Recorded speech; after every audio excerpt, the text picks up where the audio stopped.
Hello, and welcome to another wonderful episode of Submitted for Your Approval, the weekly card review show for Collective, the community-created card game. I am joined today by my faithful co-host, Grief. Howdy, folks. This will actually be his last episode for a couple weeks. He's going to be on break. He's got some family functions he needs to attend, but we're glad to have you on. We got Empty Folder, our regular panelist extraordinaire. Hey, everyone. And he's coming at us from his new college dorm, right? Yep, that's right. You settling in okay? Yeah, it's been an adjustment. That's good. So yeah, we got a new background from him. And today we are actually joined by a fairly new player in the form of Spike Berd. Spike Berd actually recently came out like 2 weeks ago and pulled off a hat trick. He got 4 cards in the same week. And so we just wanted to have him on. Glad to have you on, Spike. Thank you very much. I'm glad to be here. Yeah, so expect to see a lot more cards from him in the future because they're already on the Reddit and they're already getting lots of votes. So I just want to jump into it with Cliffside Tusknewt. Cliffside Tusknewt is a 9-drop Spirit 6/7 Dragon Sheet Bear from Nowhere in Particular with, I don't know, this creator, he must be new or something. Costs 2 less for each ally unit with 6 or more attack.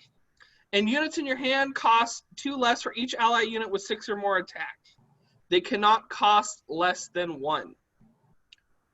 So this is a scary big boy who helps big boys be bigger boys.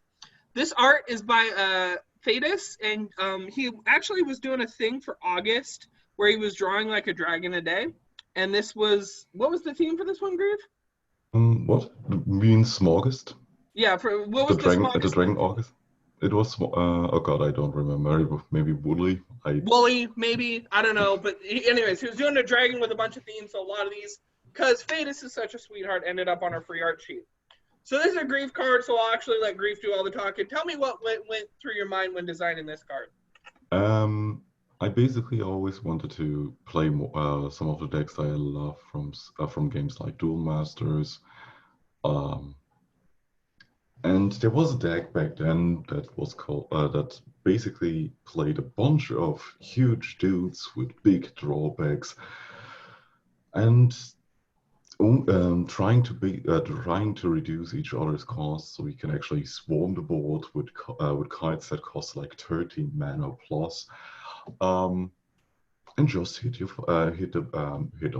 face of your opponent in. Quite easy, quite fast, and that was actually the idea of it. Since we don't have any real good support for our late game cards, or mid-range is also in a questionable spot, I thought, well, why not try to apply similar design to Collective? And that's why Cliffside Tusknew was born. Why Dragon Sheet Bear? The art says it all, man. The art says Dragon Sheet Bear. Like, that just tells me, I don't know. I am transported. I love this design. I love the art on it. I think it's good how we're going to be able to see like this whole new go wide to go tall to go wide deck. Like, it's just going to really, like, this will definitely build something fun. I imagine this will see a lot of play in like Vox. Did you have any other shells in mind? We just recently discussed if Tusknewt could actually make Vox a little bit better. But yeah, the funniest thing is the initial idea was to put it in Spirit, because in Strength it would actually be more busted because Strength has more access to actually high attack units. So maybe with the Vitrock Magica, Vessel, etc. shell, you can actually play a pretty funny high attack matters robot deck, or high attack matters deck in Strength. Yeah, well, because this has cost reduction in mind and it's not exclusive, I do imagine this is going to see a lot of play in stuff like Perlmaw. You can ramp out those bigger units and ramp out that and cause some more, some fun stuff. I wonder who braided this dragon's hair, because he clearly has braids. So I guess this is a domesticated dragon. That is cool. I like to think Dot did it. Dot's just kind of just sitting there, I mean, think about it. It has 7 HP. That's why it's 6/7. He made it specifically for Dot. This is a Dot card. No. This is a shopping list card. It's the shopping list. It gives you your 9, your 6, and your 7. Incredible. You are too big brained for me. So, Spike, what? Any other thoughts? So I have a lot of things to say about this card. I love it a lot. I have some minor things about it that I don't like, admittedly. So I love that it's in spirit. So Perlmaw has to automatically have another additional creature just to get to the same level of cost reduction. I just love the idea of like being able to play wide and then being rewarded by a big unit that helps me play wide like this. My only issue is that there's two types of cards I've seen this before, and one of them is like the attack matters, and generally that's fine. I don't have a problem with that. My issue is there's the other type where creatures or units in this case where they have like a high attack, those get the cost reduction like this. I've seen this effect before, and I want to like it. And for collective, I feel like it's just enough. But previously in other types of games where I've seen this type of effect before, it feels like almost too magical Christmas landy for it to work. Because you want to have your big units already in play, and those are already going to be expensive. So it helps you drop your late game units easier, but then you're still like when you're top decking, you're gonna have like 5 empty mana. So there's gonna be an optimal situations, but overall, I like the card. Well, once you even hit 2, you're way over curve, and also you're allegedly running 3 of these. So if you hit 2 of these guys out, which this will make it tremendously easy, you are gonna wreck face. You're gonna get everything's gonna cost 1. You're gonna get a bunch of free units. I think one of the main ways that this will probably see play is finding cheap, efficient ways to get up to 6 attack to easily get this out. So like you can like Obsidian Giant. Mm-hmm. Oh yeah, those are some. Sorry. No, go on. Gamburu? Yeah, so the thing is, in Spirit, it's actually quite difficult to get up to 6 attack, because a lot of the units, because dot exists, and They're high more health defensive, matters so much, a lot of like control Spirit units are low attack, high health. Like, getting up to 6 attack, not that many units have it. Like, Veiled Mother is only 5 attack, but like, I guess you could do like Lizathep Soul Claimer and stuff. One of the decks I actually think this would be pretty interesting in is Food, because Food decks actually do often get up to 6 or more attack on their units. I love that. And you have a whole bunch out on the board, so then you can just drop this as well for like 1 mana. And because it helps you with go wide type strategies, this will also, when you get the cost reduction kicking in, you can the cost reduction is awesome for Food, because when all your stuff costs 1, it's going to be really easy to make a big board. Yeah, you might even be able to like bread like 2 things with. I actually just noticed too that it does actually discount units in your hand just from itself. So like that's actually pretty good. Okay. Yeah. Okay. Yeah. No. Okay. This is just a solid card. Love it. Chef's kiss. Okay. So yeah, I want to talk about that to kind of see if we could talk about what kind of builds it was in, and I got a lot of great ideas to go brew from that. Hey, the Reusable Partling, another Fatus art that's just been sitting on the sheet forever, is a 1-drop mind 1/1 robot from Ative. Ooh, it's got 2 effects. This is interesting. Rebound and Entomb, give another robot in your hand +1/+1. So, mind robots. This is a thing used to exist way in the legacy pool. They did hand buffs, so make the thing in your hand bigger, whereas the strength robots from like Herodis did the top of deck buffs. This is interesting, but it's an older archetype, so I don't really know what to say about it. Do any of my old alpha players have some input on this? Yes, so the problem with the old mind robot archetype is that it was in mind, and neither of the mind heroes could support it at all. Like in Spirit, this archetype would sort of make sense, because in Dot, you get up to high, you get big units, you get your XP triggers. In Strength, it also makes sense, because you get like big units for Heldim, and then you have like one big thing to attack with. Or in Promo like builds up a bunch of cards in hand. You have that more slow sort of controlling game plan, and then you can like get a bunch of big stuff late game.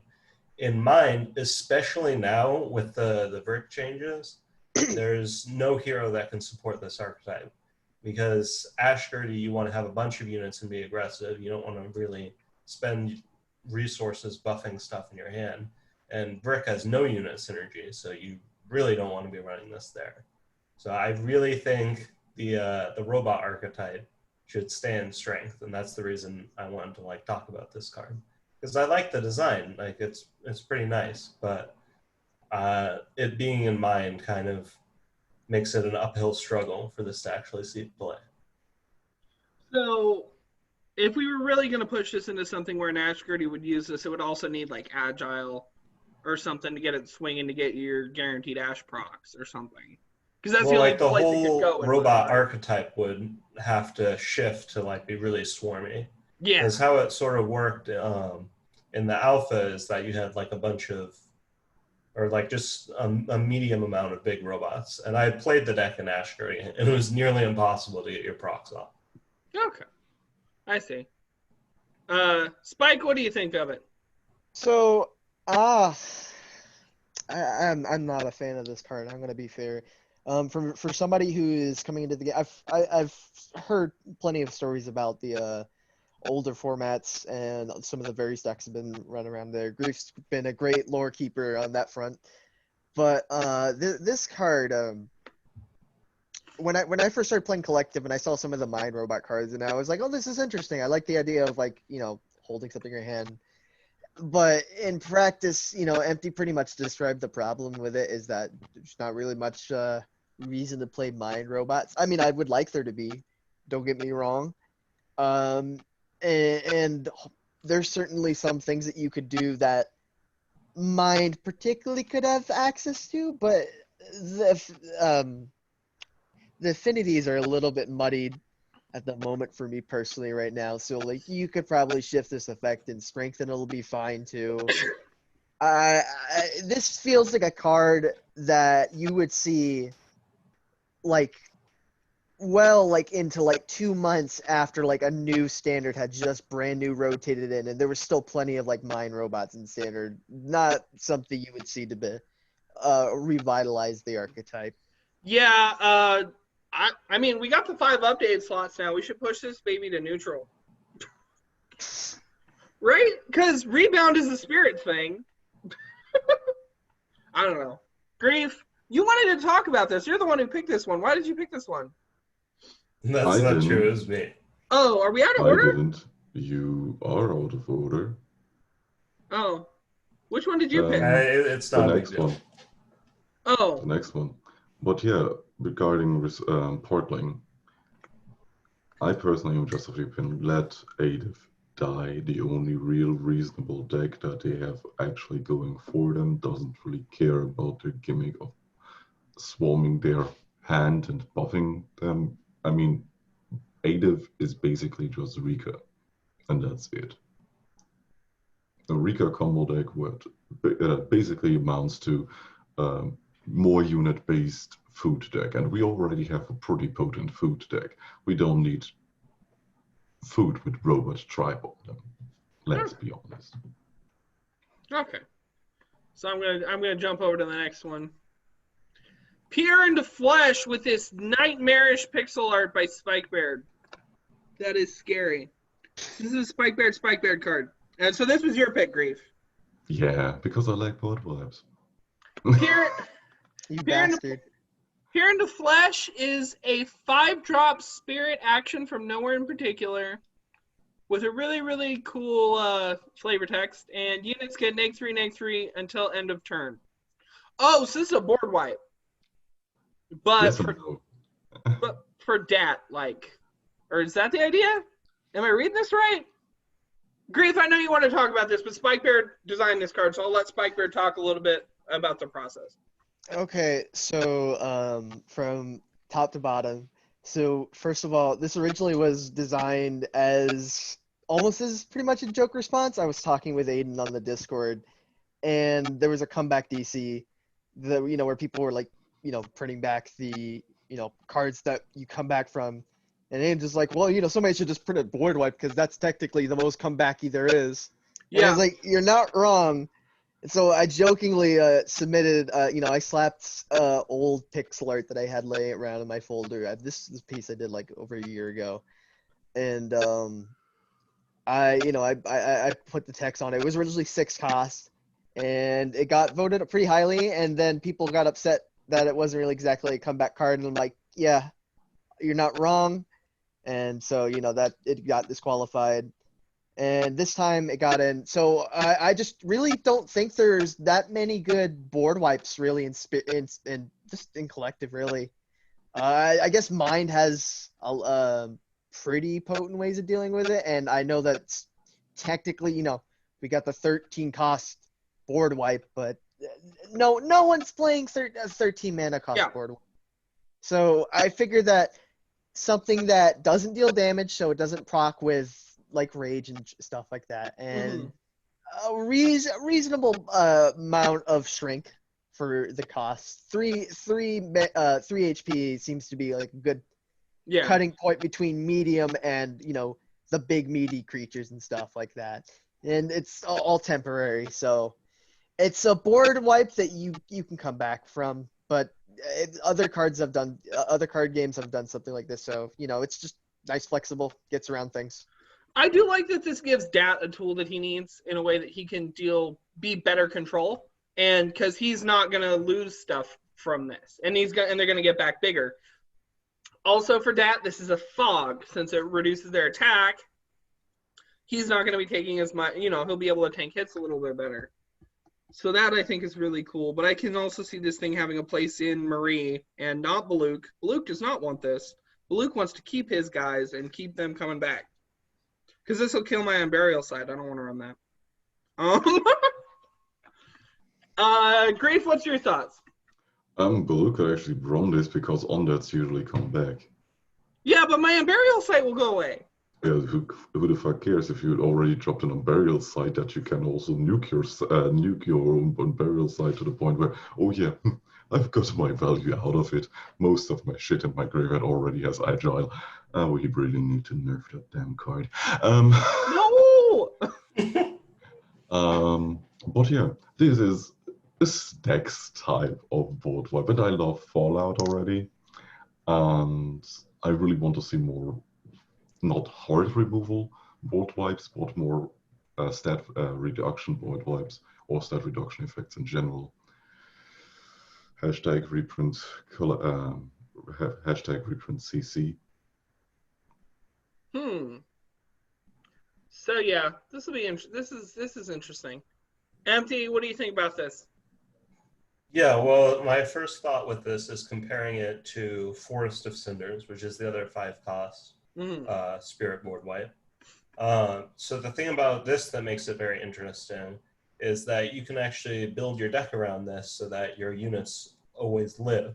Like if you run a lot of units that have specifically form or HP, then you can play this and wipe your opponent's little stuff, and all of your stuff is totally fine. Whereas with Forest of Cinders, you can't really do that because you don't have that much control over how high up it goes. Yeah, it's an interesting card, sort of a anti-aggro board wipe tool. I like it. I do have one quibble with this, Spike. Talk to Lunatic, and we need to cosmetic this into the Genesis. Yeah, sure. I could probably talk to him about it. Yeah.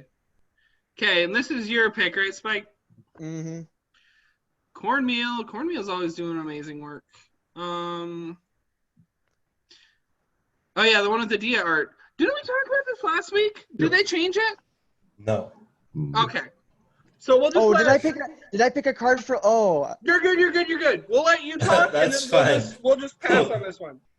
Vampiric Modifier is a 2-drop strength 1/2 vamp scientist from Mortstall. Whenever another ally unit dies, give an ally 1/1. So this is like Cornmeal has been on the crusade to revive self-sack, self-damage type stuff with red. And so that's what this is. He's doing the good work. He's doing God's work. Spike, what do you think about it?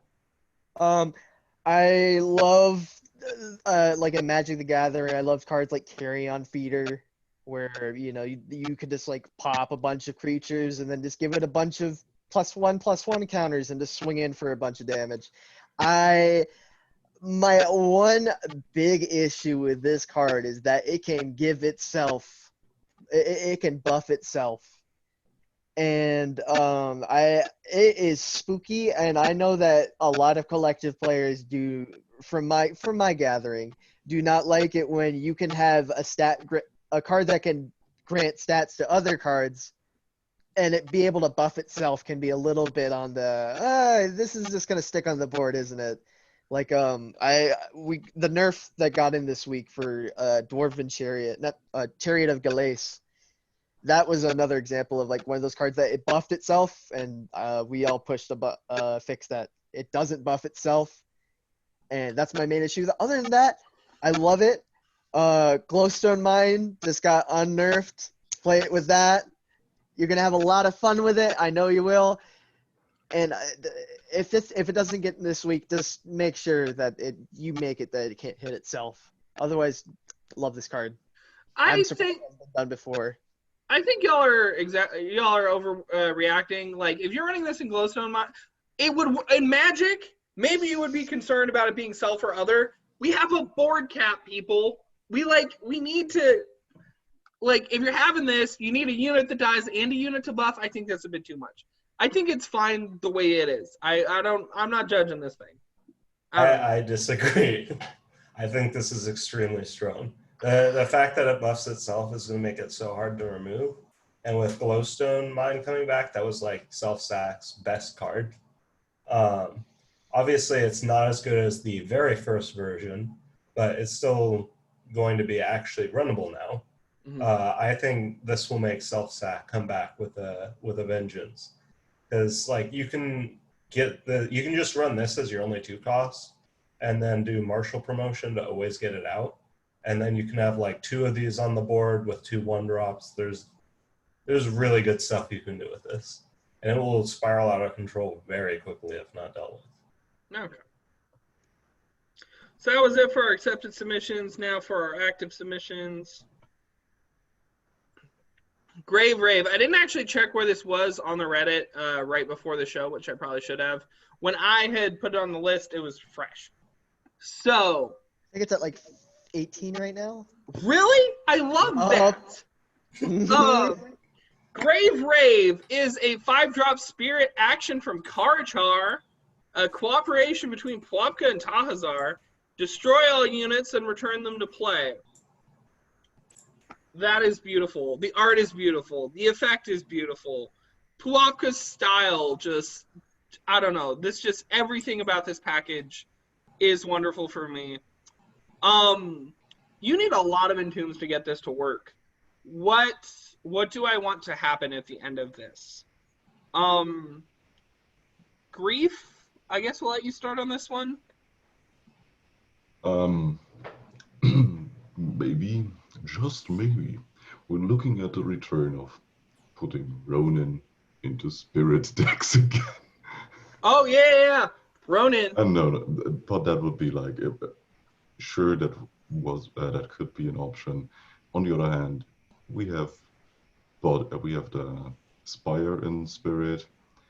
We have quite a few entombs. You could actually side this into mind decks together with how are they called? Neons. Aesthetica. All the aesthetic units. They usually get benefits from either leaving or entering the board. There are definitely ways to actually abuse the effect. To the extent, what would be the most interesting version to use it? Yeah, sure. Put this into an undead deck. Have what was it called? Belfry on the board.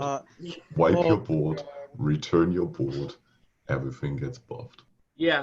Another potential for this, obviously, if you're running this in Marine, which I think is probably more what it's designed for, given some of the elements of the design, this creates it's on the late game end of things, but it creates a great 2-turn kill with Gashlor. Because you're going to be destroying all the Gashlorpies and then making them come back, which is fun. So there's that. Empty, what do you think about this? I'm going to be honest, I'm not a big fan. And the reason I'm not a big fan of this is because it's another fog effect. Yes, exactly. It's a fog. And It exhausts the board. so Arcane Scriptures caused like a ton of problems when it was at 5 mana, and it's still extremely obnoxious at 6 mana. And this is giving Spirit the ability to also stall the board as well. The other thing is that against like any deck that buffs things, so like the self-sack deck that we were just talking about, or like equipment decks or anything, this will clear off all the buffs. Honestly, I think you don't even need to run Entombs to run this. You just run it as an anti-aggro card and stall the board, and then board clear the next turn. Maybe Peter is back. We have... Oh yeah, this basically replaces the Arcane Scripture slot in the old Pure Fog deck. Not quite, because unless you're running... Is the Pure... Oh, the Pure Fog deck's in KM, right? Yes. Also, Okay. in the Pure deck, you can use this to refresh the ward on Pure. Exactly. Yeah, the only thing though is you do need to be in the right affinity at the time because it's right at the line for Pier. So that's the thought. I don't know. I love the Keytar. I just keep noticing things about art today. This is Stranger Notices Things About Art episode. And the guy rocking out in the background. Spike, thoughts, go. Oh my god! I told Pwapka that if they posted this card that I was gonna talk about it, and regardless if somebody brought it up, but somebody beat me to the punch, and I'm mad about that. I have something very important that I want to say to Pwapka, that you are a coward for not putting the party type on this. I wanted this to be a party type action, but they said no. They're too good for me. No, but jokes aside. Jokes aside, this has like so much utility, like, you know, what Empty said, it can be a fog. It triggers all your entombs. It's a flicker effect. It's a nice package. I like it. Maybe a little bit too undercosted, but like I love this card. So it's gonna get in and it's gonna get nerfed. You know, same story, different day. Yeah, so it's at 28 upvotes now. I like having you guys tell me the news so I can get surprised by it. Yeah, it's going to get in. It's going to get nerfed. We're already done. Let's talk about something that might not get in. Rambles the Rabbit is at 5. But Shadow Knight was complaining that we did not talk about this. Talk about, I think, an earlier version of this. This masterpiece of a card. Bear in mind, we can only get one rare in a week, so I don't know what's going to happen, folks. I don't know. People always... people are so... No, let's talk about the card. Okay. Rambles the Rabbit is a 2-drop Spirit 3/2 Toon Rabbit from Card Chart. It is a rare, folks. Agile, summon, choose a card in your opponent's hand, replace it with a copy of Rambles, banish all other Rambles in play. So, Rambles stands alone. There's only one Rambles. You can replace your opponent's Rambles because it's going to go into your hand. So this is like a back and forth hand disruption volleyball match. Is it good though? Spike, we'll let you talk first on this one. Oh, okay. So shout out to Shadow Knight for designing this. Shout out to Shadow Knight. I can't speak. Super Sun and Zinker, all for designing this absolute chef's kiss of a card. I was talking with Shadow and Super Sun, and they were like, "Oh, we're getting close to like legendary," and I'm like, "Oh, I can do some art for you." So I dropped off the art, and they come back with me with this design, and I'm like, I was like, "Excuse me, what?" And I was absolutely like surprised with this. I love almost everything about this design.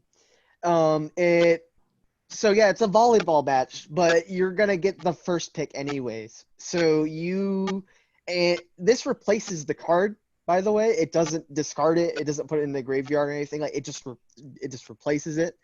So it's just good, easy, cheap hand disruption that also plays a fun mind game with your opponent. Like, do I play it and give them another ramble so they can disrupt my hand even more? And there used to be a mechanic. I think it was like an old Dota custom game mode where you basically had this little fairy.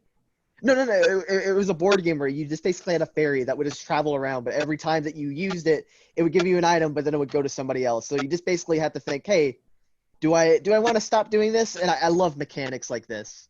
So all in all, I love this card. It's great. Only thing I probably think is that 3/2 might be a little bit too much on an agile already, but other than that, I love it. It's really cute. Well, it's agile. If you're using it to play volleyball, you don't want it to die.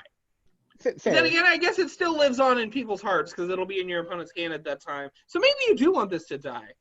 This is But fun. you definitely want this to die, because if it doesn't die and your opponent plays the copy, you lose yours. Exactly.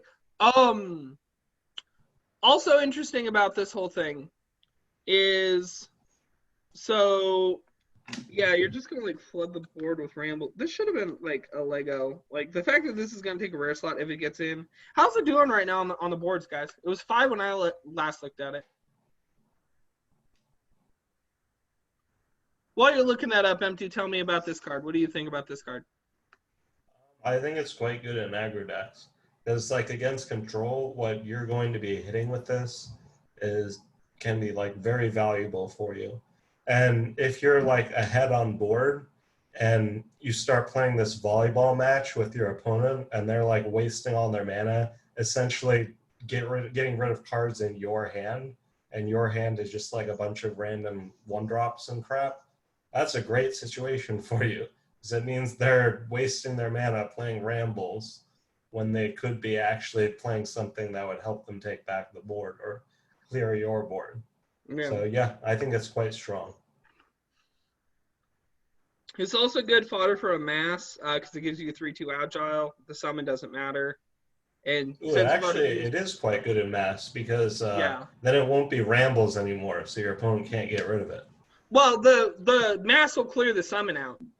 So it's just a 3/2 agile, so you can basically ready your mask unit. Reverting the Although if you play this and then your opponent plays the copy, they can replace your mass with Rambles. No, because it'll be gone. The summon just disappears, and the mutant's called mutant. No, but you have to play this and then pass the initiative over to your opponent. Oh yeah, so they better. They can just play theirs. Basically. Yeah. I do want to point out real quick though that like this will get rid of a lot of problematic cards. Like it gets rid of Huntsman, which is hard to get rid of. It gets rid of Consign, which is not hard to get rid of, but just hey, you're getting it signed. That's why it's better than just what's the 3-mana effect that just shuffles a card back into the deck? Lost Cause.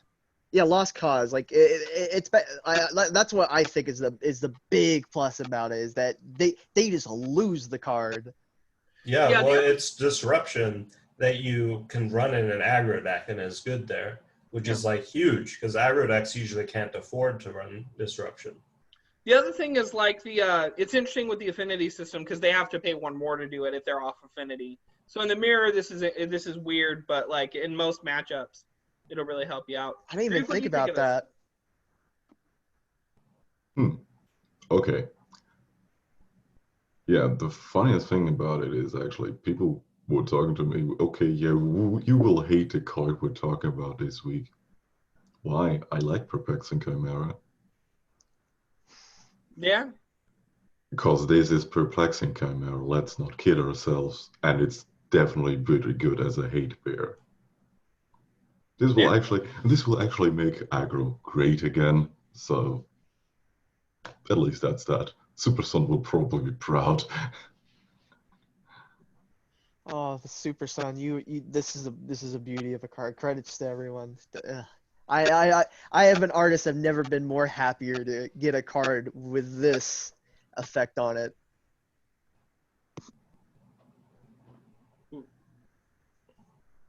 Okay, the Venus Life Trap is a 1-drop spirit 0/3 plant specter. This is for the Make Murray Great Again jam over at the Archetype Completionist. Summon, discard a card, and this unit's attack always equals its HP. Oh, an earlier version of this had regen, and I thought that was very interesting. I'm sad to see it's gone from the card. Let's have empty talk What did first. you smoke, stranger? With regen, it I'm would really be glad the busted. regen is gone. The regen made this pretty ridiculous. But it's fun. It's cute. Yeah, in single player, I don't want someone Yeah. dropping a 3/3 regen on me turn 1. Well, no, I Much more definitely agree. reasonable. I think it's a cost used to be higher too. No. Like at 2 or 3. No, I like No. it like this. We should have kept regen and changed the cost. Empty talk. Tell me about this card. Yeah, this is a great card for Mary. So this is part of the Mary gem for the archetype completionists. They did a whole gem trying to make cards just for Mary. And obviously the most obvious use for this is using it with the little potion Mary gets. Because then this can be a 6/6 for 1 mana, which is quite strong. But other than that, like, there's a bunch of discard synergy cards you can use with this, and discard decks don't have that many outlets. A lot of them run the Mind Guy, the 2/2 that discards a card to get you star chips just because there's not that many options, and this gives them another one. Mm-hmm. It's quite solid, and I like it. Yeah. Grief, what do you think about it? I mean, thanks. I'm just glad that regen is not on the card anymore. Outside of that, it's actually a pretty solid and clean design. It's a nifty discard outlet, and that's basically it. I'm gonna find a way to give it regen in my deck that runs it. It's a plant. It's pretty easy to give it regen. Yeah. Spike, what do you think about this? So, I'm very back and forth on this card because I remember originally seeing it and I was thinking like this is a little bit too strong, and then seeing it again and I'm being like, oh, this is fine, and then I'm sitting here again and I'm like, no, wait, this is too strong. Again, mostly because like I don't like. I know you can just like go 1 mana, discard the potion, get a 6/6 basically, and you know that's a cute combo you can do. But that just feels like really efficient. Like even if you're not getting that type of stuff right there, for 1 mana, you're getting a 3/3, and you're discarding your Huntsmans, you're discarding your Kodamas if you really want to. You get like it's the discard a card is hardly a downside for Marie at this point. Let's be real here. Like there's so many things that want to be discarded in Marie. We literally we're mostly just starving for discard outlets, and this is really efficient for what it does. Yeah. I don't know how else you would balance it though, because making it 2 would just kind of feels bad, and you can't make it a 2/3 because that wouldn't fit on the text that common. I just think it's a little too. Maybe make it 2 costs, but I don't know. Maybe people won't like it then. Yeah, I don't know. You can do some really fun stuff with this. I can see in like maybe if you want to just do some single player shenanigans, putting the Cloak of Vines on this thing. And that just makes me smile. I don't know. There's a lot of good stuff you can do with this thing. It'll be fun. I mean, it's not like quite as good as getting the raw stats because it does get weaker. It shrivels and dies. Yeah, that's fair. That's a good point. When you point that out, I think that's a little bit better. Yeah, that's fine. You sold me again. Thanks. There we go. Back and forth. It's definitely on the edge of like balance and not balance. Well, which is where I like cards to be. I like cards to be pushed but not broken. I don't like it when my cards end up broken, but I love it when they end up pushed.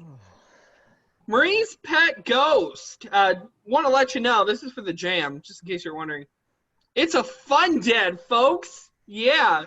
1-drop Spirit 1/2 Undead Spectre from nowhere in particular. When you discard a card, gain +1 EXP. This is what breaks this. There's something that breaks this. Grief, you picked this. What breaks this? A lot Breathing too hard. From Furious Matchstick to any kind of discard outlet, like the Venus Flytrap, Eidolon, maybe even something like Altered Memories and yada yada yada. You can actually do quite a lot with it, and it's also kind of cute anti-discard tag that you can drop. It's just pretty efficient because most of the time your undead slash spectre cards want to be discarded, and you have the means to do so. Yeah. So I guess to be honest, this would actually help Marie quite a lot on the discard front, because sure, you want to trigger her level 3. Yeah, you want to discard or get rid of her level 2, but still, she is very terrible at actually triggering her own passive. This could give her the edge to actually climb faster. Yeah. It's really interesting in that light. Like, I don't think we have any effects that discard more than 3. Like, wind shuffles back into deck. More than 3. So I think you're not going to be getting more than, but still, that's all. 3 XP is a lot. You could play Memory Drain and discard your whole hand. Yeah. You're thinking with portals right there. Draw to 10 cards. Wait, Binding Mage, Rare Fate, Binding Mage Fluence of Fate combo. He's done it! He finally found a use for Binding Mage. I mean, that's basically always the go-to combo for Binding Mage when you're going with... Oh shit, yeah, they changed up the... I talked about interaction with milling and discard in the past. This would have been a really terrible, janky 4-card combo, but it would have been hilarious to see this, Binding Mage, Comedian, and Whims of Fate. So this is interesting, finding a way for Marie to get her train going faster and ramp herself up to the final stage. Hopefully, maybe get her House of Zombie out. So Spike, what do you think of this? This card's too big, too busted. Is my It's opinion. fun, Dad. Though. I mean, yeah, I like the cards flavor wise, but it's too cheap for what it does right Make there. it a 1/1. It basically dies to everything. I would have liked this better if I remember when I was hearing people chat about this card.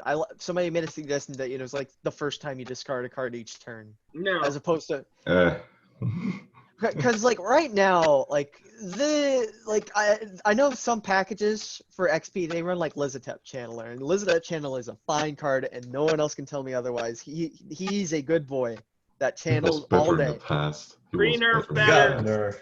Yeah. He got nerfed. That goes to show my point is that if he got nerfed right here, like why? No, he got nerfed because he had deadly on. He got nerfed for dumb reasons. No. Oh, okay, never mind. Then I'm like live figuring out like how much of a dumbass I am. Anyway, I do think though that this card is a little bit too good at what it does.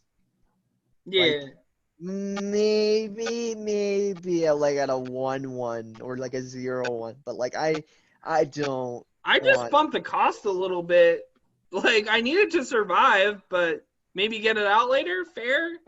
2 costs, yeah, sure, I could see it there, but like not at 1. Like you can drop more than one of these. Yeah, this is power creeping like Axolotl. But, and here's a big but. The thing is, this specifically only triggers when discarding cards. Yeah. Not when they enter the graveyard, not when they're milled, not when you're playing a spirit card or whatever. It only triggers off of discarding cards. And we were just talking about how we don't have a lot of discard engines. How easy or how hard that is specifically only reliant on the card pool. Sure, there are really good discard engines like Fierce Matchstake or the Venus Flytrap that we already talked about if it would get into the game, and so on and so forth. But still, plussing off those only really happens if you have specific cards you want to discard or can discard. Yeah. Empty, you got anything before we go on? I mean, this would be an amazing card for Mary if it got in, because it fixes one of Mary's biggest problems, which is that, like, in order to be a real hero and like compete with the other heroes in the game, she needs to hit level 3, and it's extremely hard to proc her passive reliably in order to get the XP to make that happen like quickly. And this would fix that. And also, funnily enough, while this card is obviously quite strong, is much more balanced than the first version, which drew you cards whenever you discarded a card. Oh Yes. no! That would have been pretty busted. Yeah. Okay. Going on. Hammertwins Oni. It is a 2-drop mine 2/2 Demon Samurai from Yamato. Whenever this attacks, create a copy of this in play. Remove this ability.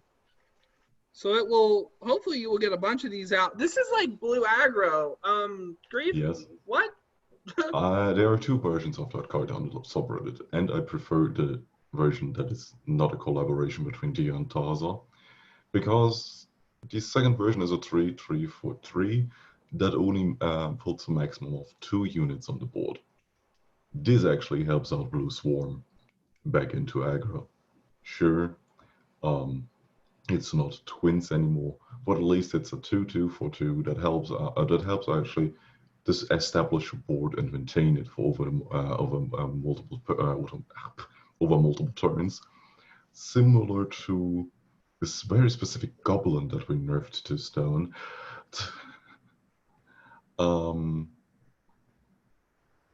But at least you have to be proactive to actually get there. Yeah. So this is interesting. Spike, what do you think about this? I've seen multiple versions of this card posted before, and I think this one's probably the finest one out of all of it, personally.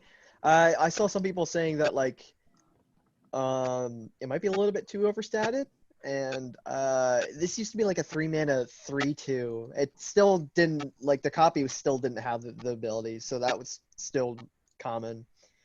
But I think it's fun. You still have to attack with it, which, you know, I'd imagine if you drop this turn 2, like, it's not the most unfeasible thing to do this. If you drop it early and it goes wide, then that's probably like your ideal scenario.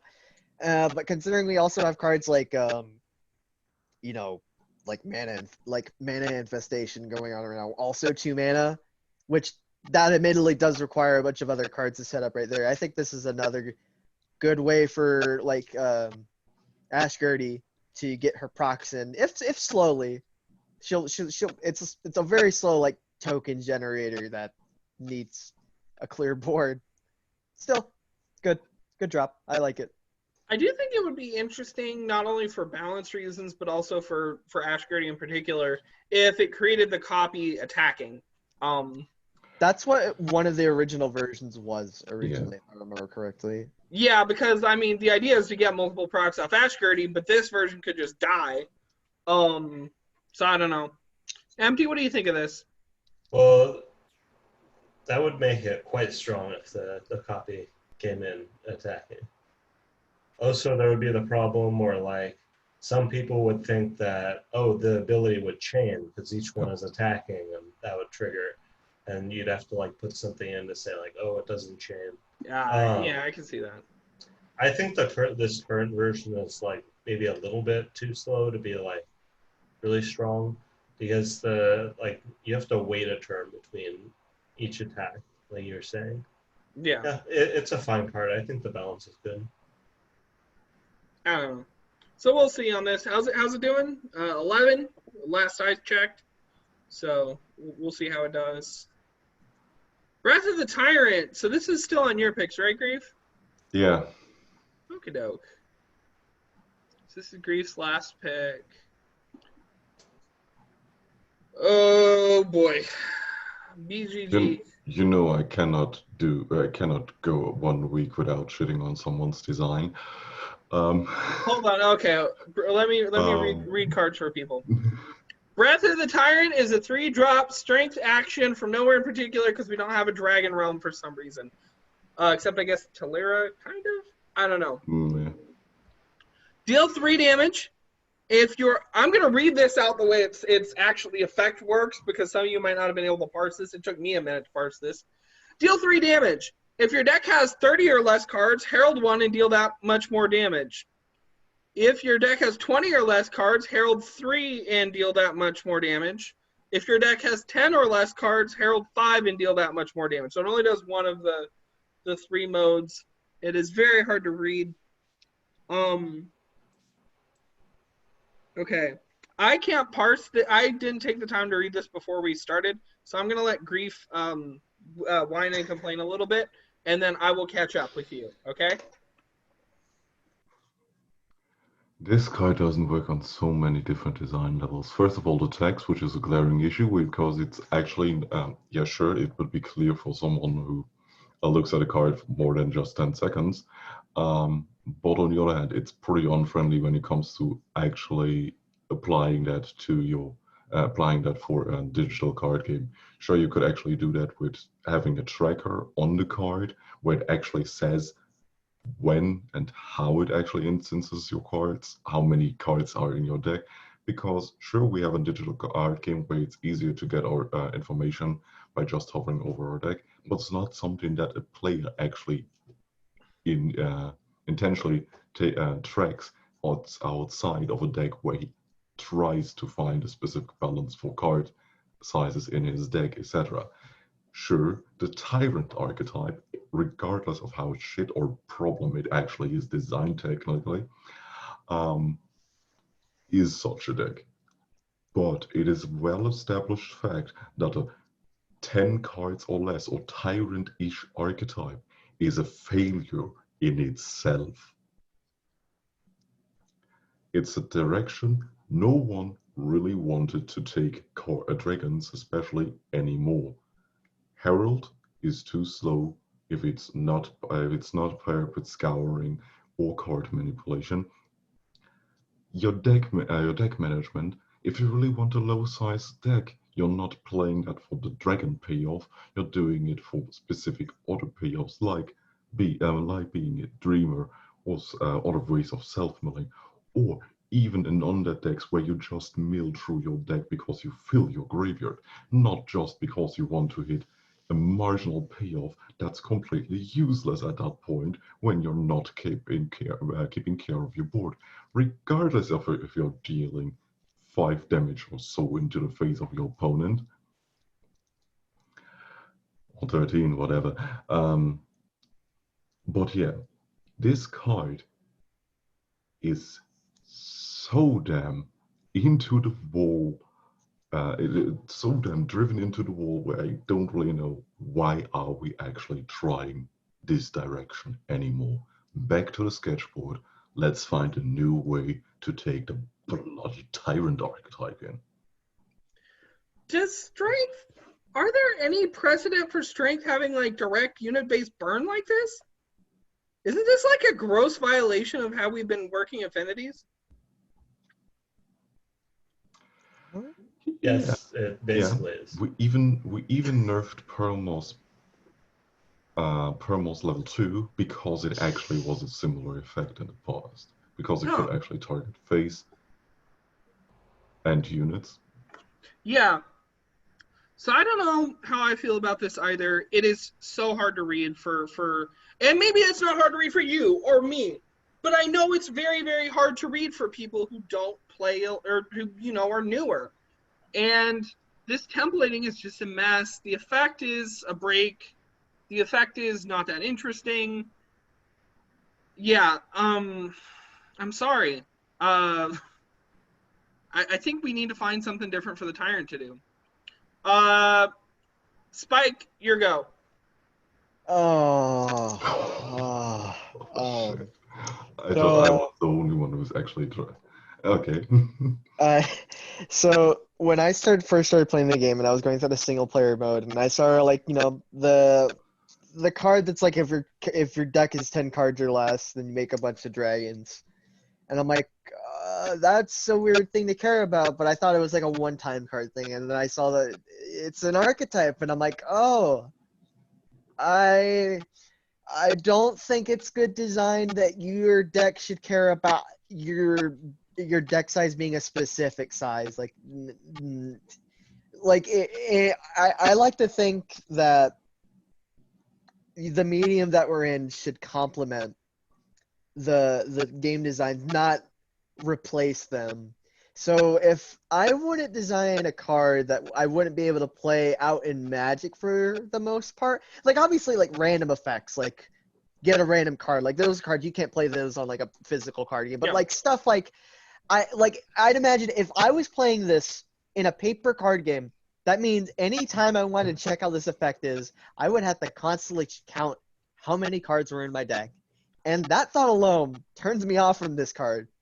Not to mention, I'm going to be pretty mad when I get burned out for 3 mana, dealing 8 damage to my face.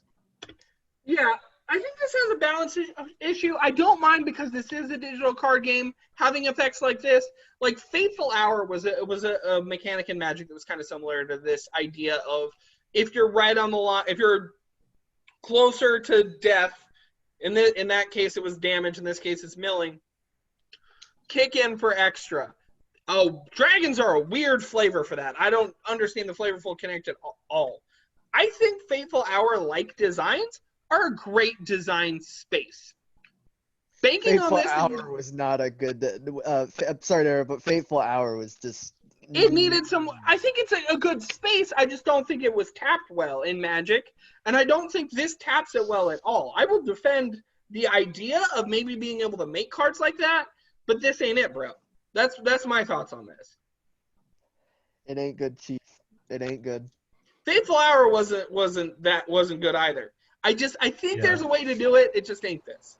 The problem with Well, Fateful Hour was that at 5, you died to basically anything. So Yeah, you exactly. almost never got it off. It needed to have a higher life total cap. And do As you have for anything nice this to part, say? yeah. So the thing is, we actually have like quite a few dragons in Mine. Just move this archetype over to Mine. It makes so much more sense there. Like dealing 3 damage, that's already basically a Mind thing. And in Mind, you have self-mill as one of the archetypes already in there. So you can easily play off that to make it into this like sort of self-mill dragon hybrid deck, which would be sort of neat. It just doesn't make any sense in strength. And then get rid of the Herald effect. Yeah, or replace it with something else. It's already Probably, yeah. if you dump the Herald effect, you'll have more text space as well, so you can probably make the wording a bit clearer. Yeah. Yep. So yeah, I think the idea of a Fateful Hour type mechanic is salvageable. It's not this though. We need something different. Well, yeah. Well, there was like a big debate on the Discord when BGG posted this card, and people telling him, please move this to somewhere else, do something else with this. I guess he just went for it. Paste and go. Lizathep High Priest. This was also for the jam, I think. Tahazar design, cool. 5-drop Spirit, 1/5 Undead Lizabo Arcanist from Mirage. This is a rare. Ambush, Lightbound, Summon, deal 4 damage, and Entomb, create a copy of a different card in any graveyard in your graveyard.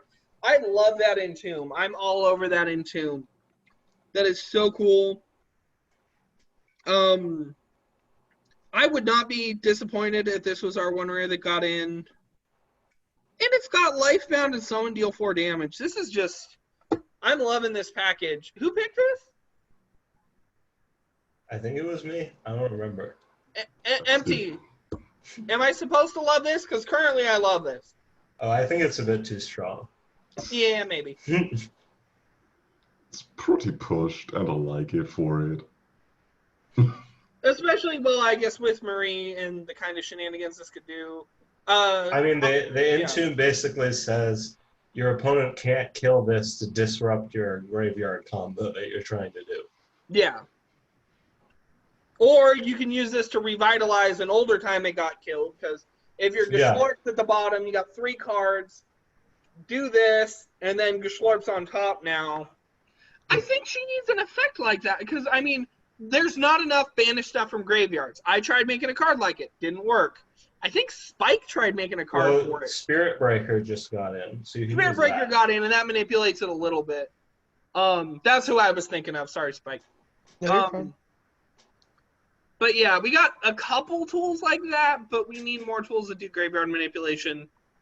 Not just for that, but for Baluk. So it is pushed though.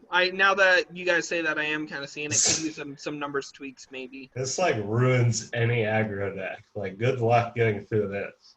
They just gained 4 life, and now they have a 1/5 with ambush and life gone, and killed one of your things. Yeah, it's a little bit too strong on the control side. Grief, what are your thoughts on it? I'm loving every part of it. It's probably also the case that me, Popka, and Vujek basically eked Tahazar to push the card even more. Even though Vujek doesn't want to know that currently. I'm not gonna let you bully Wujek like this. Wujek specifically said when this card was being designed did not give it 0 attack, and that was the only thing that he dropped. I'm gonna defend that man's honor. Hey. He said that this card is shit initially. I never was under the impression this was a bad card. And he agreed that this card needs keywords like ambush. That he actually agreed upon with the comment, I think, from Puovka. So let's not go into that, because we'll probably be here till tomorrow. But yeah, this is a fucking pushed control tool. Probably so pushed that it actually makes, that it actually could be, if you ever are drunk enough to do so, appear in a dart deck. So this can go face. What? The summon can go face. I just realized that. Exactly. It can go. It can go face. The card is a pretty damn good control piece that can also utilize for its entire shell. That's pretty much anti-ish aggro, but more board based. Overall, it's a pretty damn good tool for Marie, and overall it will probably be nerfed as well when it gets in, and it will get in, judging by the votes, and I'm loving it. What's it sitting at? Is it? Yeah, it's at 19. 19 last I checked. It's probably higher by now. I think 25 already. Who else hasn't talked yet? Hi. This card is. Grief's already heard my opinion of this, but this card is push city. Like, it comes in, it snipes something the turn it comes late, or it can go face as a finisher, and it's all life bonding, so it triggers off your pumpkins, it triggers off your pomegranates, it triggers off your budding spires, all that on top of the fact that it's ambush, so it can blank out an attack, and when it dies, my favorite part about this card, though, if I had to give a compliment for it, is I love the Entomb. The Entomb is a chef's kiss type of effect. I love it. I just want to see this card, but like just smaller. Like everything about it is smaller aside from the Entomb. Like make it like maybe 4 cost, maybe like a 1/4. The summon deals maybe 3 or 2 damage like that. Like shrink this all down like a little bit. Is what I want to see out of it. But and by the way, Cannibals and DM Nunez, that art is absolutely stellar. Like, one more thing I also should mention real quick is that like, I know this is specifically designed for Marie, but like this is just the nuts in Marie, because even when it dies and it makes a different card, so you can set up your Marie ability. If it's in your graveyard right away, you use the copy itself. You basically get its same ability again, and it refills itself, and it lets you set up another card, so you can chain damage onto more damage on top of itself. You can just keep chaining it over and over. Well, you do have to pick a different card. You can't pick Lizathep High Priest again. Well, you just have 2 of them in your graveyard then. I suspect by different it means not Lizathep. If that's the case, then I guess it's a little bit more. I still think it still be shrunk, but yeah. Yeah, is so pretty I don't know how many of you were like following the meta last month, but we basically just got out of like a control meta where there was no viable aggro decks, and I really don't want to go back there. I kind of like the meta we have right now. Hey, we only got one rare Ah. slot, so that rare slot might go to something else, even if it gets really high votes. Another try at this, folks. The Profligate Painter is a 2-drop mine 2/3 tune supervillain from Karachar. Activate, create a masterpiece on top of a player's deck. Masterpiece is a gunk card. It's just a 1-drop draw card. So like this is a slower version of the thing. It actually has to keep playing itself to or activating itself to proc that effect. Of course, Chariot is a thing. So the synergizes now with active stuff, but unlike the other one where it was just muck every other draw, this one is now something else entirely. Spike, you picked this. Did you pick this? How do you feel I about did pick this card. Super knows how much I love this card, and I've seen many different iterations of it, but pretty much every single time he's posted, I've fallen in love with it. And if you don't vote for this, I will come over to your house and bludgeon you to death personally. That's the. No, but I actually do really love this card. It's a good control piece. I see you looking at me, Grief, right there. But it's strange. Like I can't come over to Germany yet. But anyway, I love this card as a control piece. It's a really cutesy control piece too. If you play this with Binding Mage, you pretty much lock your opponent out of drawing cards until they can get rid of Profligate Painter, which is I love that. And yeah, it's 2/3. It's even has nice vanilla stats if you really want to hit base with it. But yeah, the fact that it's an active now helps with active matters. Chariot got nerfed recently a little bit with its passive, but I still think that this would probably slot in some weird funky control deck shell. Yeah, good card.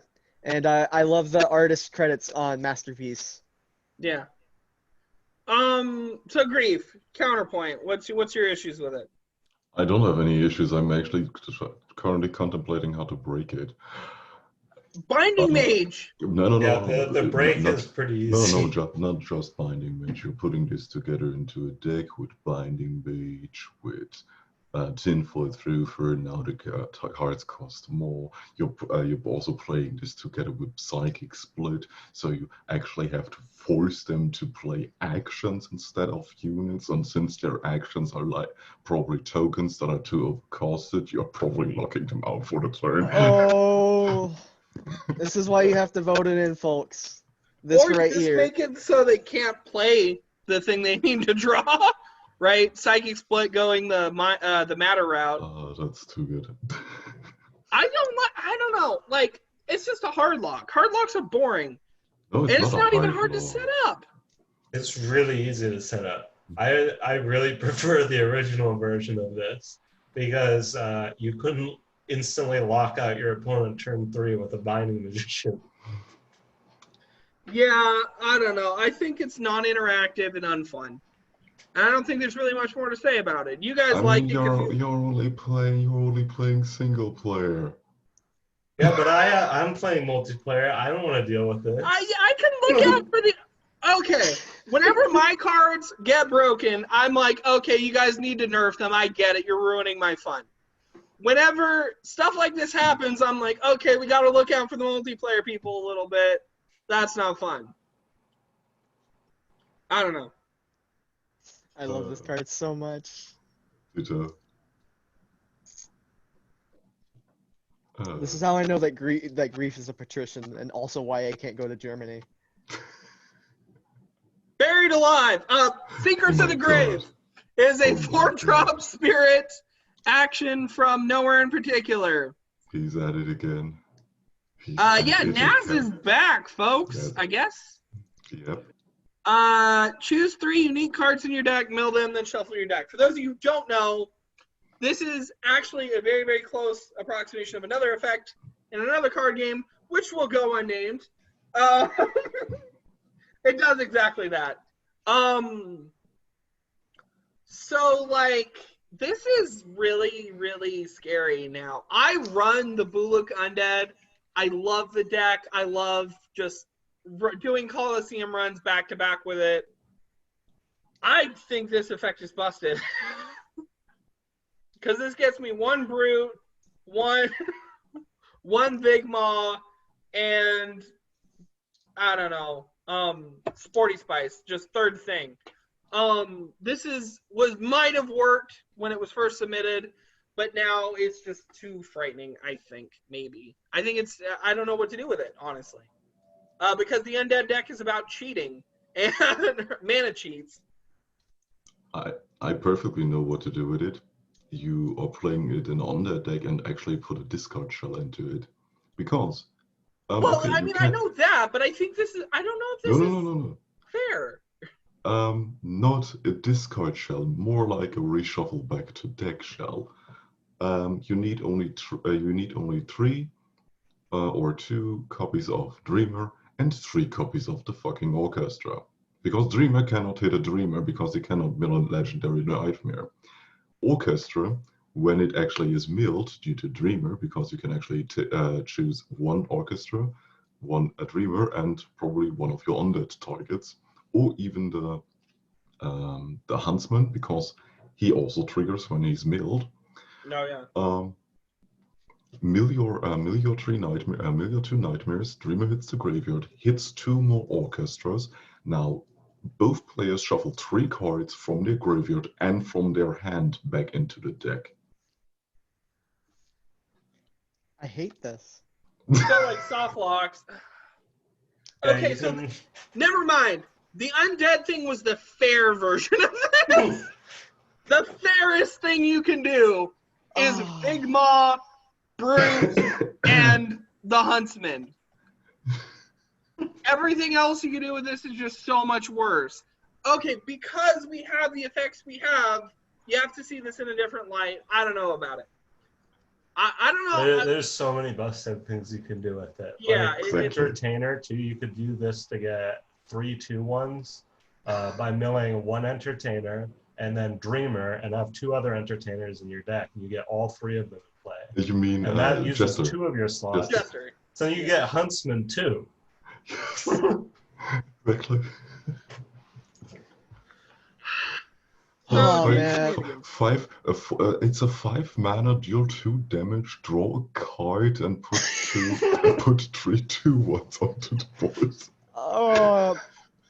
See, so this is my card that I picked. It also pays off your student loans. Holy shit. Yeah, so I picked this card. I picked this card specifically knowing that Empty and Grief, who have been in this game longer than I have, know that, like, I wouldn't know which cards to fetch up specifically. All I know that this effect in specific is busted. I just wanted to this is one of the type of cards that I just wanted to offer a little bit more feedback, because, like I said, this effect is bonkers broken at the moment right now. I don't know how you would change it. I don't. You probably have to cost this pretty highly for an effect like this, because even similar effects in similar card games. I don't know what non-named card game you're talking about in which this specific type of effect is going, but from the card games, it was busted in Magic too. Oh yeah, no, I figured that, like, I wasn't sure if you were talking about that or Hearthstone or Eternal, or I don't know, people that have like 3 different like card games that they mentioned with, but you know, this type of effect busted, and like what you named off with like the Vigorous Maw had like Huntsman combo, like that sounds like the nice option now after hearing what the hell concoction that Grief made. Fair way to run it. Oh man, but I don't know how you would do this. Maybe, like I said, maybe make this much more expensive. Okay, so another one we've talked about weeks and weeks and weeks ago Super Sun's pet project that never got off the ground and maybe should get off the ground. Maybe this is fun. The Chrosyian Mage is a 1-drop neutral 1/2 robot from Chronostasis, realm of the fast things and the time magic, and yeah. Fast and active, give a player 1 mana. Next turn they lose 1 mana. So it lets you, it's a mana dork of sorts? It's a sort of mana dork. Tell me what to think about this, Spike. You're gone from your chair. I'm going to try and read your posters. Guys, try to read his posters. Oh, God. I'm back. Is that the anime corner? So, I actually got a little bit of flack from Super Sun, because I'd recently just got Amethyst Refiner in this week, which is a little bit more similar to this fact, where it's basically, it's not net mana advantage, just it's a net and 0 in terms of mana. But this one's like, I like it a lot. I like the fact that it's fast. Don't know how much that's going to come into play, but I think this is much more like one of these types of cards that you eke in just slowly. Oops, damn it. You kind of just eke in early on throughout the game's life, or like throughout the season's meta, and then hopefully that's like the setup for like this wild, your units with fast have like +5/+5 and draw you a card or attack or some I don't know what Super Sun's planning on doing later, but all I know is that he's trying to set the skeletons down. I love this, what it is right now, and I actually like that you can use it to screw over your opponent, because trying to make your opponent who has like a 1-drop, or rather your opponent which is counting on dropping something, say turn 7, and you just gave them an innocent mana the turn before, and now they can't. So it's a form of time disruption if you think about it. Yeah, so the whole point behind all the Chronostasis things having fast is it messes up the tempo of the game with the initiative system, and forces them to reserve their control options toward really awkward spots. So you can kind of like mess with people's heads that way. I don't understand the specifics of it. It's really tricky, but you can also use it as a fast tribal thing. Yeah, I think like when Super was trying to talk to me about it, one of the weirdest and wonkiest parts of this card game that I found getting into it for like a little bit over around 2 months is the initiative system is a little bit wonky to start getting. It eventually makes sense, but tapping into that design space is, I think, really cool, and I think there's a lot of potential that can be done there, because there's a lot of things that we could like take from other card games that we can like implement and stuff like that, but I think like the initiative system is one of those types of unique things that we can use to leverage for a unique identity for the game. Play to what makes us unique. Yeah, I definitely agree with that. So we talked about this card, I think, before. Did it change effects or anything? I don't think so. Actually, I think it kept. Am I 2 for 4 for picking cards already talked about? No, you're fine. You're fine. No. That's a card that we talked about like 2 months ago. Yeah, probably about 2 months ago. So, well, we have new metas to talk about. We have other things to talk about. I don't, because I don't follow the meta. Brief, who follows the meta? What do I think about this card? It has good art. It does. How did you know that? Well, no, I really liked the kind of mechanical niche that Super Sun is trying to prioritize here with this design, and I really wish to see more, because sure, it's kind of ramp-ish. It's basically kind of ramp-ish matters or mana manipulation, but I really want to see how far he can actually push the envelope on tapping into the initiative design when it comes to fast and active synergies. Mm-hmm.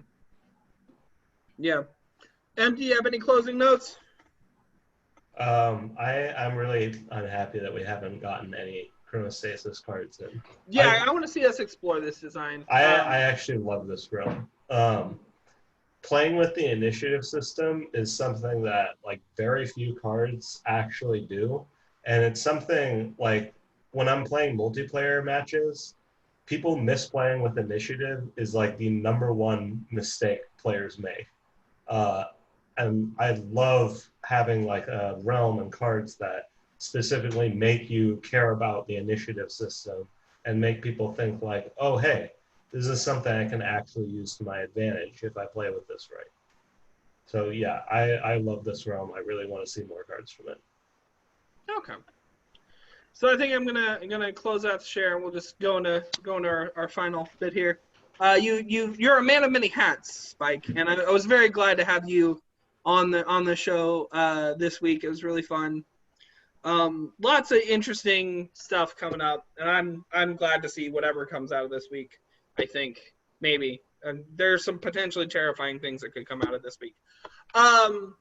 So you guys know most of this bit already. Thank you, Grief, very much. It'll be so sad to see you go for the next 3 weeks. We don't know who we're going to have fill in, so maybe we'll just do double guests. But I will be back for the next season of Collective, Season 3. We'll finally start in October, so yeah. Yeah, Season 3 should be starting up, and hopefully we'll have a new interview for you guys. Details will be on the way. Thank you, as always, MT. I hope you'll enjoy being my replacement Grief for the next 3 weeks. You're going to get promoted to co-host. On this Grief's, I always like the faces he makes while we're talking. It always cracks me up. So yeah, you'll get promoted maybe you can actually put a collage of my best faces of each week. I'll print out a face and just like tape it onto my glasses, and I'll just like come up showing up one day. Okay.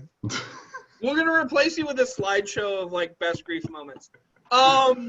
And thank you to Spike for a new player. You have done some amazing stuff for this game and this community. I am so excited to see what other stuff you come up with. It has been great having you on the show.